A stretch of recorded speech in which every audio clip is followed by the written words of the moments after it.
Came here for this CXO training at AMA, leading the team from the future. This event, it has subsequently a fantastic event for me because it has provided us some different kinds of learning such as theory U, egocentric thinking and ecocentric thinking.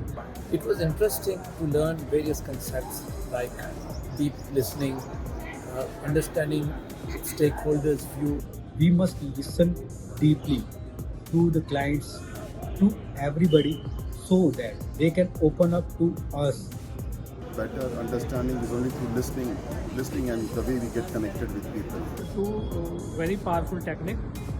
The first technique is empathy work and the second is stakeholder interview. Stakeholder interviews, which will give you clarity for what you want to do in the future, what should be your objectives also. This workshop is not only just about being into the professional, this is going to help in the personal life also. So I recommend this training to the rest of my friends. Whoever is listening to these videos, please do have this training. It will certainly help you out.